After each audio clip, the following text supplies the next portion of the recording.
Hello student. तो आज हम डिस्कस करने वाले हैं एक बहुत ही इंपॉर्टेंट रिएक्शन के बारे में जो है हमारी रीमर-टिमान रिएक्शन। रीमर-टिमान रिएक्शन हमारे जेई, नीट और बोर्ड तीनों के ही अकॉर्डिंग बहुत ही इंपॉर्टेंट रिएक्शन होती है। हालांकि रीमर-टिमान रिएक्शन दो तरह की होती है, एक CCl4 की, क्लोरोफॉर्म की। हमारे सिलेबस में CCl4 वाली नहीं है, क्लोरोफॉर्म वाली है। तो पहले उसको डिस्कस करेंगे, देन थोड़ा सा हम CCl4 को देखेंगे। तो सबसे पहले देखते हैं कि रीमर-टिमान रिएक्शन होती कैसे है। तो देखो, रीमर-टिमान रिएक्शन जो होती है वो हमारी बेसिकली फिनोल की केमिकल रिएक्शन है। फिनोल की क्या है? केमिकल रिएक्शन है। इसमें हम पहली बारी में लेते हैं chloroform plus KOH and second time में हम इसका कराते हैं एसिडिफिकेशन। ठीक है, और जिसके थ्रू हमें क्या मिलता है, इसकी ऑर्थो पोजीशन पे फॉर्माइल ग्रुप लगता है, यानी कि एल्डिहाइड ग्रुप लग गया। एंड ध्यान रखना, बहुत कम क्वांटिटी में माइनर फॉर्म में पैरा पोजीशन पे भी एल्डिहाइड ग्रुप आता है। ठीक है, थोड़ा ये समझ लेते हैं कि मैंने ऑर्थो पैरा ही क्यों बनाया, मेटा क्यों नहीं बनाया। तो पहली बात, ये जो रिएक्शन होती है इसका मैकेनिज्म क्या होता है? इलेक्ट्रोफिलिक एरोमेटिक सब्स्टिट्यूशन रिएक्शन होता है, या हम ESR बोल देते हैं। इलेक्ट्रोफिलिक सब्स्टिट्यूशन रिएक्शन होती है। ठीक है, तो इलेक्ट्रोफिलिक सब्स्टिट्यूशन रिएक्शन जो होती है उसमें हमारे पास में इलेक्ट्रोफाइल आके अटैक करता है, और इलेक्ट्रोफाइल वहीं जाके अटैक करता है एरोमेटिक रिंग के ऊपर जिसमें इलेक्ट्रॉन डेंसिटी उसकी जिस पोजीशन पे ज्यादा होती है। ठीक है, तो यहाँ इसकी तीन पोजीशन होती है, ortho, Meta and para. Ortho, Meta and para. तो ऑर्थो, मेटा एंड पैरा में से ये सिर्फ ऑर्थो पैरा पे ही अटैक करता है, मेटा पे क्यों नहीं करता है? क्योंकि ये जो हमारा OH ग्रुप है ये हमारा एक्टिवेटिंग ग्रुप है, और ये जब रेजोनेंस करता है तो इसकी ऑर्थो पोजीशन पे नेगेटिव चार्ज आता है और पैरा पोजीशन पे क्या आता है? नेगेटिव चार्ज आता है। इसी वजह से ये क्या करता है, सिर्फ अटैक जो करता है ऑर्थो और पैरा पोजीशन पे अटैक करता है, और दो ही प्रोडक्ट देखने को मिलते हैं। आगे बात समझ। अब यहाँ पे मेटा तो बिल्कुल बनेगा नहीं, लेकिन पैरा बहुत कम क्यों बना है ना? तो पैरा बहुत कम बनने का कारण क्या है वो समझो, कि पैरा इसलिए कम बनता है क्योंकि यहाँ पे जो ऑर्थो वाला प्रोडक्ट है वो यहाँ पर इस ऑक्सीजन के साथ में क्या बना रहा होता है, हमारा इंट्रामोलिकुलर हाइड्रोजन बॉन्डिंग बना रहा होता है। ठीक है, कि ध्यान से देखेंगे ना अपन, तो ये डबल बॉन्ड O है, तो इसके साथ में क्या बना रहा होता है, ये इंट्रामोलिकुलर हाइड्रोजन बॉन्डिंग बना रहा होता है। इस वजह से ये हमारा मेजर प्रोडक्ट बनता है। ध्यान रखिएगा, ये हमारा क्या है? मेजर प्रोडक्ट है। ये हमारा क्या है? माइनर है, जो कि पैरा है। तो जो हमारा मेजर प्रोडक्ट है उसके बारे में काफी बार एग्जाम में पूछा भी जाता है कि इस प्रोडक्ट का नाम क्या होता है। तो आप बोलोगे इस प्रोडक्ट का नाम, कॉमन नेम पूछा जाता है काफी बार, तो ये होता है हमारा सैलिसिलएल्डिहाइड होता है। तो सैलिसिलएल्डिहाइड होता है, इसका IUPAC नेम भी पूछ सकते हैं कि ये हमारा ऑर्थो हाइड्रोक्सी या 2 हाइड्रोक्सी बेंजेल्डिहाइड होता है, या 2 हाइड्रोक्सी बेंजीन कार्बेल्डिहाइड होता है। ये दोनों इसके क्या होते हैं? IUPAC नेम होते हैं। तो आइए बात करते हैं इसके मैकेनिज्म के बारे में, और थोड़ा सा आज हम यहाँ इस लेक्चर के अंदर थोड़ा कार्बिन जो एक इसका इंटरमीडिएट बनता है उसके हमें थोड़ी सी इन्फॉर्मेशन और देंगे, क्योंकि बाकी कोई ऐसे लेक्चर होते नहीं जनरली सेपरेटली जहाँ बनाने की जरूरत हो, हमें कार्बिन पर डेडिकेटिव एक लेक्चर बनाना हो, क्योंकि छोटा सा ही पार्ट होता है कार्बिन एक जो इंटरमीडिएट होता है। तो ठीक है, तो थोड़ा सा बीच में हम कार्बिन के बारे में जरूर समझेंगे। ठीक है, तो वो भी इसमें समझेंगे। पहले बना लेते हैं कि क्या होता है, मैकेनिज्म स्टार्ट कहाँ से होती है। तो पहली बात तो ये होती है कि इसमें सबसे पहले एक अल्फा एलिमिनेशन होता है। किसका होता है अल्फा एलिमिनेशन? ये जो क्लोरोफॉर्म है ना, इसका होता है अल्फा एलिमिनेशन। कैसे? कि पहली स्टेप में इस पर QH से आने वाला OH माइनस अटैक करता है और इसके H प्लस को निकालता है। ठीक है, और क्या बनाएगा, यहाँ पर 3 Cl यहाँ आ गए और यहाँ पर माइनस आएगा। ठीक है, और अगली स्टेप के अंदर ये जो कार्बन आयन बना है ना, इस कार्बन आयन के अंदर से हमारा Cl माइनस भी क्या होता है, बाहर हो जाता है। ठीक है, और यहां बनता है हमारा डाइक्लोरोकार्बिन बनता है। अब आप लोग जानते हो कि एलिमिनेशन रिएक्शन के अंदर जहां से हमारा X निकलता है जिस कार्बन से, उसी पोजीशन से अगर Y एटम भी निकल जाए तो ऐसी एलिमिनेशन को हम क्या बोलते हैं? Alpha elimination. क्या बोलते हैं हम? अल्फा एलिमिनेशन रिएक्शन बोलते हैं। उसमें हमारा कार्बन ही बनता है। ठीक है, अब समझना कि पहले हमारा H का ही निकलना क्यों हुआ? क्यों? क्योंकि OH जो है वो हमारा क्या है? बेस है, और इसका एक अच्छा खासा माइनस आई होता है। तो इस वजह से ये हाइड्रोजन जो होता है वो कैसा होता है? हमारा एसिडिक होता है। तो आप लोग जानते हो कि ऑर्गेनिक केमिस्ट्री में सबसे पहले कोई रिएक्शन होती है वो कौन सी होती है? एसिड बेस रिएक्शन होती है। तो इसलिए सबसे पहले निकलना किसका होता है हमारे यहाँ पे H+ का निकलना होता है, कार्बन आयन बनता है। हालांकि कार्बन आयन यहाँ पर स्टेबल होता है। क्यों होता है? क्योंकि इसके पास में जो क्लोरीन होती है उनके पास में वैकेंट डी ऑर्बिटल होता है, और वैकेंट डी ऑर्बिटल के साथ में क्या करता है, अपना लोन पेयर के थ्रू क्या करता है, रेजोनेंस कर लेता है। ये भी एक हमारा रेजोनेंस का टाइप होता है। यहाँ पर इसका पी ऑर्बिटल इसके डी ऑर्बिटल के बीच में बैक बॉन्डिंग बनती है, जिसे बोलते हैं पी पाई डी पाई बैक बॉन्डिंग। ठीक है, तो आपसे अगर पूछा जाए कि रीमर-टिमान रिएक्शन के अंदर इंटरमीडिएट क्या होते हैं, कार्बन आयन, या तो आप बोल सकते हो कार्बन आयन, या क्या बोल सकते हो आप, कार्बिन। बट अगर आपको बोला जाए कि इंटरमीडिएट जनरली बन कौन सा रहा है, इलेक्ट्रोफाइल कौन सा बन रहा है, कार्बन आयन नहीं हो तो आपको फ्री रेडिकल सॉरी कार्बिन लिखना पड़ेगा, और कार्बिन नहीं हुआ तो कार्बन आयन अगर ऑप्शन में हुआ तो देना पड़ेगा। अगर दोनों ही हुए तो उनमें से आपका डाइक्लोरोकार्बिन ही मेंशन करना। ठीक है, देखिए आगे क्या होता है वो समझते हैं। हालांकि अगर ये बोला जाए तो आगे तो इलेक्ट्रोफिलिक एरोमेटिक सब्स्टिट्यूशन रिएक्शन है, तो इंटरमीडिएट तो कहीं ना कहीं इसके अंदर एरिनियम आयन भी बन रहा है। तो डिपेंड करता है क्वेश्चन किस तरह से पूछा जा रहा है, क्या पूछना जाता है वो आप समझ जाएंगे। ठीक है, क्योंकि अगर आपको मैकेनिज्म प्रॉपर वे से पता होगी तो ये हमारा क्या बन गया, डाइक्लोरोकार्बिन बन गया। थोड़ा सा हम यहाँ पे कार्बिन का एक हल्का सा 2-3 मिनट का इंट्रोडक्शन देख लेते हैं। तो देखो बेटा, कार्बिन जो होता है इसमें इसकी कार्बन की 2 वैलेंसी होती है, और इस पर क्या आते हैं, 2 इलेक्ट्रॉन आ जाते हैं। ठीक है, तो कार्बन की जब 2 वैलेंसी होगी, 2 इलेक्ट्रॉन आएंगे, तो उसे हम क्या बोलेंगे, 2 उसके पास में इलेक्ट्रॉन होते हैं, वो हमारे अनपेड भी हो सकते हैं और पेड भी हो सकते हैं। तो ऐसे स्पीसीज को हम बोलते हैं, क्या बोलते हैं, कार्बिन बोलते हैं। क्या कहा जाता है, कार्बिन। ये एक हमारा इंटरमीडिएट होता है, अटैकिंग रीजन की फॉर्म में भी काम कर सकता है। ठीक है, इस कार्बिन के अंदर 1 और 2 इलेक्ट्रॉन तो ये हो गए, 3 और 4 ये हो गए, 5 और 6 हो गए, यानी इसका ऑक्टेट क्या है, इनकम्प्लीट है। तो इस बेचारे का ऑक्टेट इनकम्प्लीट है हमारा, इसलिए हमारा इंटरमीडिएट बन गया है। ठीक है, न्यूट्रल है लेकिन इसके ऊपर इलेक्ट्रॉन डेफिशिएंट है ना, चार्ज होना जरूरी नहीं है, इसके ऊपर चार्ज नहीं आ रहा है। पहली बार में देखा होगा आपने कि यहाँ से H+ निकल गया, दूसरी बार में से Cl- निकल गया, तो चार्ज बनने की पॉसिबिलिटीज यहाँ पे कुछ भी नहीं है। ठीक है, ठीक है, तो इसने किसी का एक्स्ट्रा इलेक्ट्रॉन लिया नहीं है और किसी को एक्स्ट्रा इलेक्ट्रॉन दिया नहीं है, तो इसके ऊपर चार्ज बनने वाला नहीं है।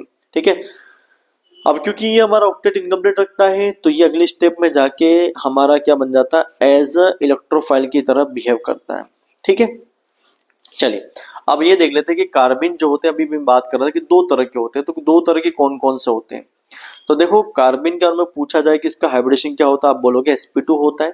sp2 के अंदर आपको दिख रहा है कि इसकी बैंड शेप होती है, ये दिख रही है ना आपको, कैसी होती है, इसकी बैंड शेप होती है इसकी। ठीक है, अब 2 पॉसिबल कार्बिन हो सकते हैं हमारे पास में, इलेक्ट्रॉन दोनों के दोनों अलग अलग ऑर्बिटल में चले जाए, या दोनों के दोनों इलेक्ट्रॉन हमारा एक ही ऑर्बिटल में आ जाए। अब यहाँ पर अगर आप देखें तो इनका स्पिन निकालूं मैं, तो इनका स्पिन क्या होगा, प्लस हाफ कितना हो गया, स्पिन 1 आ गया। और अगर मैं आपका यहाँ पे इसका स्पिन निकालूं तो plus half and minus half कितना हो गया हमारा, 0 हो गया। इसका स्पिन कितना हो गया हमारा, 0। तो एक फॉर्मूला होता है हमारा स्पिन मल्टीप्लिसिटी का, जो होता है हमारा 2s+1, उसके अकॉर्डिंग इसकी स्पिन कितनी आ जाती है हमारी, 3 आ जाती है। स्पिन मल्टीप्लिसिटी कितनी आती है, 3 आती है, और इसकी स्पिन मल्टीप्लिसिटी कितनी आएगी हमारे पास में, 1 आएगी।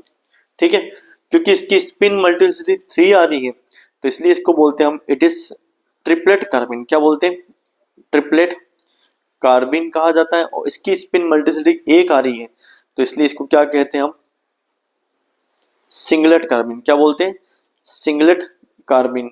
इन जनरल पूछा जाए कि इन दोनों में से आपको ज्यादा स्टेबल कौन लग रहा है, तो ऑब्वियस ही बात है, दोनों इलेक्ट्रॉन दूर दूर है, तो ये हमारा क्या होता है, मोर स्टेबल होता है, और ये हमारा क्या होता है, लेस स्टेबल होता है। जो मोर स्टेबल होता है वो लेस रिएक्टिव होता है, जो लेस स्टेबल होता है वो मोर रिएक्टिव होता है। ठीक है, तो यहाँ इस केस में कौन सा कार्बिन बन रहा है हमारा, सिंगलेट कार्बिन बनता है। तो डाइक्लोरोकार्बिन, डाइक्लोरोकार्बिन इज अ कैसा हमारा, सिंगलेट कार्बिन। अब दिमाग में आएगा सर सिंगलेट कार्बिन क्यों बना भाई, ये तो हमारा थोड़ा सा कम सा स्टेबल होता है, तो आपने इसको क्यों ले लिया। बेटा वो कारण ये है ना कि इसके ऊपर ज्यादा इलेक्ट्रोनेगेटिव एलिमेंट अटैच है, तो ये क्या करता है, इसकी जो लोन पेयर है वो इससे क्या रहेंगे, इससे बैलेंस रहेंगे। ठीक है। तो ज्यादा इलेक्ट्रोनेगेटिव एलिमेंट जब भी इलेक्ट्रॉन खींचेंगे तो उसके अंदर क्या होते हैं, सिंगलेट कार्बन बनना एक अच्छा रहता है कि दोनों इलेक्ट्रॉन एक ही जगह पे आ जाते हैं। ठीक है, तो यहाँ पे होते हैं तो आराम से उसको खींचेगा तो उसके माइनस इफेक्ट को इतना इफेक्टिव नहीं रहेगा। बट अगर दोनों दोनों जगह पे क्या होंगे, दो अलग अलग माइनस है यहाँ पे लगा दे हम, तो वो सिंगलेट में इतना प्रेफर नहीं करता है। तो सर सिंगलेट क्या हमारा सॉरी तो वो ट्रिपलेट में प्रेफर नहीं करता, तो क्या ट्रिपलेट कभी बनने वाला नहीं है क्या हमारे पास में? ट्रिपलेट बनेगा अगर यहाँ पर हाइड्रोजन हो जाए या कार्बन हो जाए, आ रही बात समझ। उसके साथ में ये भी दे सकते हो कि ये जो होता है ये हमारा क्लोरीन के जो वैकेंट ऑर्बिटल होता है उसके साथ में कॉन्जुगेशन भी कर रहा होता है, इसीलिए डाइक्लोरोकार्बन के अंदर ये वाला ही कार्बन बनना पॉसिबल होता है। ठीक है, सिंगलेट कार्बन। ये हमने कार्बन के बारे में बता दिया। अब देख लेते हैं इसकी मैकेनिज्म क्या प्रॉपर जो हमारा फिनोल के ऊपर करनी है ना, इलेक्ट्रोफिलिक एरोमेटिक सब्स्टिट्यूशन रिएक्शन। तो फिनोल जो होता है, ठीक है, अब फिनोल क्या करता है, इस KOH से रिएक्शन करके सबसे पहले एसिड बेस रिएक्शन कर लेता है और तैयार करता है हमारा क्या, फिनोक्साइड आयन। फिनोक्साइड आयन आया तो मजा आ गया, क्योंकि हमारा अगर आपसे पूछा जाए कि कभी आपके पास में एक OH ग्रुप है एक O माइनस है, दोनों में से अच्छा प्लस इन किसका होता है, तो हम क्या बोलेंगे O माइनस। तो ये हमारे पास में O माइनस तैयार हो गया है, तो ये अच्छा न्यूक्लियोफाइल की तरह बिहेव कर सकता है ना, ये आसानी से इलेक्ट्रॉन दे सकता है। और हमारा इलेक्ट्रोफाइल कौन है, डाइक्लोरोकार्बन। ठीक है, ये हमारा क्या है, इलेक्ट्रोफाइल, ये हमारा क्या है, न्यूक्लियोफाइल। अब ये क्या करता है, ये अपने बॉन्ड के इलेक्ट्रॉन यहां देगा और ये लेके जाएगा हमारे इस कार्बन को। तो कैसा बनेगा, यहाँ पर डबल बॉन्ड O, फिर ये यहाँ पर आ गया हमारा हाइड्रोजन, यहाँ पर आ गया हमारे पास में CH नहीं, इस पे क्या आ गया हमारे दो Cl और इस पे थोड़ा सा नेगेटिव चार्ज भी आ गया। आगे बस में अगर आप देखेंगे यहाँ पर तो ये हमारे पास में क्या है, एक एरोमेटिक कंपाउंड है। कैसा हमारा एरोमेटिक कंपाउंड है, और ये हमारे पास में क्या तैयार हो गया sir, it is non aromatic compound. तो क्योंकि यहाँ पर नॉन एरोमेटिक कंपाउंड बना हुआ है तो ये वाली स्टेबल स्टेट जो है वो हमारी रिवर्सिबल होगी, क्योंकि हमने इसकी एरोमेटिक कंपाउंड जो होते हैं वो हमारे स्टेबल होते हैं और ये नॉन एरोमेटिक कंपाउंड हमारे क्या होते हैं, लेस स्टेबल होते हैं कंपेरेटिव हमारे एरोमेटिक से। तो ये वाली जो स्टेट है हमारी वो कैसी रहेगी, हमारी रिवर्सिबल होगी और स्लो स्टेप होगी, इसलिए यही हमारी क्या होती है, RDS होती है ना। वो आप जानते भी हो कि इलेक्ट्रोफिलिक एरोमेटिक सब्स्टिट्यूशन रिएक्शन के अंदर जो फर्स्ट स्टेप होती है जहां पर उसकी एरोमेटिसिटी खत्म की जाती है और नॉन एरोमेटिक बनाया जाता है, फिर इसके अंदर एरिनियम आयन का बनना वगैरह स्टार्ट हो जाता है, तो वो हमारे पास में क्या होता है, इसकी रिवर्सिबल और RDS होती है, रेट डिटरमाइनिंग स्टेप होती है। तो इसकी रेट जो होगी इसी स्टेप से डिटरमाइन की जाती है। आगे बात समझ में आपको, ठीक है। चलिए आगे बढ़ के देखते हैं कि अगली स्टेप में क्या होता है। अब अगली स्टेप में क्योंकि नॉन एरोमेटिक बन चुका है तो इसको एरोमेटिक तो बनना ही पड़ेगा।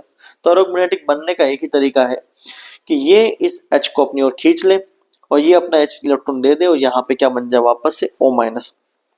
तो क्या बनता है हमारे पास में, इस पर क्या आ गया हमारा O माइनस और ये आएगा हमारा डबल बॉन्ड और यहाँ पर आ गया हमारा CH पर 2 Cl। अब अगली बारी में क्या होगा, हमारे पास में 2 KOH मॉलिक्यूल आएंगे तो दोनों KCl को क्या करेंगे, रिप्लेस करेंगे और एक ऐसी चीज बनाएंगे जो जनरली आंखों को देखने में अच्छी लगती नहीं है। एक कार्बन पर 2 OH और एक कार्बन पर 2 OH कभी भी आ जाती है तो आप जानते हो कि ये हमारा क्या होता है, अनस्टेबल होता है।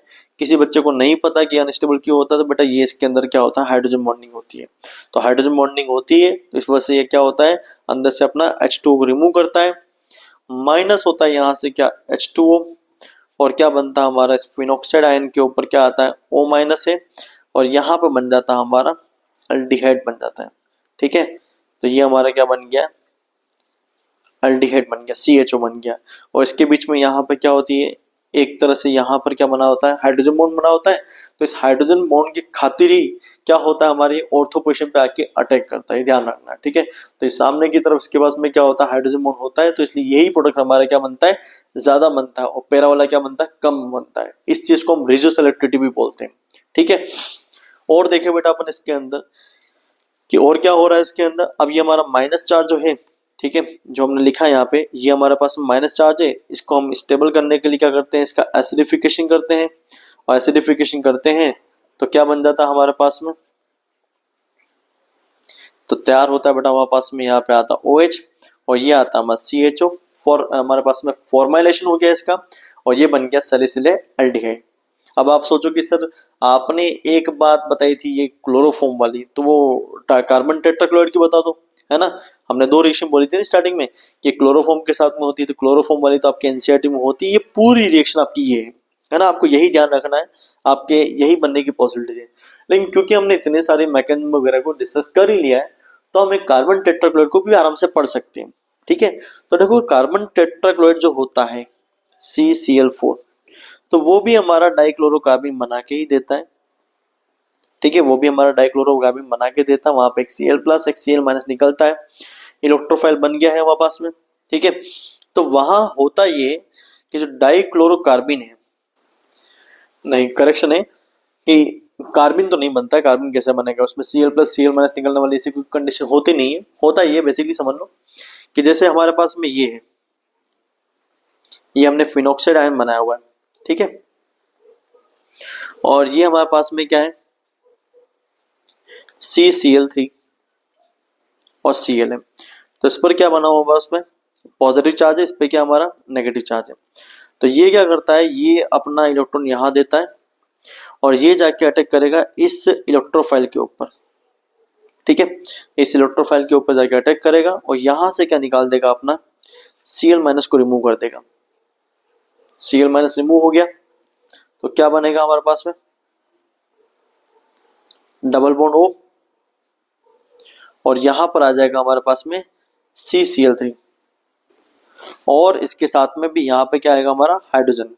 तो वो जो बेस था ना हमारा, वो बेस हमारा क्या करेगा, इस H+ को लेके जाएगा और इसको एरोमेटिसिटी दे देगा। तो ये यहाँ पे एरोमेटिसिटी वापस देगा और क्या बनेगा हमारे पास में, O पर minus, double bond double bond double bond, और यहाँ पर आ गया हमारा CCl3। अब इसकी रिएक्शन वापस करवाई जाती है किससे, KOH से। तो पहले 3 Cl की जगह वहां पे 2 Cl थे, तो वहां पे 2 के देख KOH से रिएक्शन कराई थी। तो अब यहाँ पे 3 Cl है, तो हम 3 KOH से रिएक्शन कराएंगे तो 3 KCl निकल जाएगी यहाँ पर। फिर से वही सिनेरियो क्रिएट होगा हमारे सामने कि O- आ चुका है और एक कार्बन पे एक साथ में क्या गई, 3 OH। तो ये भी हमारा क्या होता है, अनस्टेबल होता है। इसके अंदर से भी क्या होता है, वाटर का रिमूवल होता है, वाटर बाहर निकलता है, माइनस होता है हमारा H2O, और H2O के निकलने की वजह से यहाँ पे क्या बनता है हमारे पास में, इस O पर माइनस, और यहाँ पर बन जाता है बेटा हमारे पास में क्या बनता है, COOH। फिर एसिडिफिकेशन कर दे हम इसका, तो ये बन जाता है प्रोडक्ट हमारा क्या, सैलिसिलिक एसिड। क्या बनता है, सैलिसिलिक एसिड। तो इसके अंदर ध्यान रखना, इसके अंदर कोई किसी तरह का हमारा कार्बन वार्बिन नहीं बनता, ये ध्यान रखना, ये एक इंपॉर्टेंट इसमें डिफरेंस है। ठीक है, मैकेनिज्म प्रॉपर तरीके से लगभग वही है हमारे पास में, कोई चेंज नहीं है। ठीक है, आगे बात समझ, अगर CCl4 लोगे, आपने यहाँ पर क्या ले लिया, CCl4 लिया था ना इसके अंदर, तो अगर CCl4 लोगे तो बनेगा आपका क्या बनेगा, सैलिसिलिक एसिड बनेगा। और अगर कार्बन क्लोरोफॉर्म लोगे तो आपके पास में क्या बनेगा, सैलिसिलिक एल्डिहाइड बनेगा। तो ये हमारा था रिमर टिमान रिएक्शन।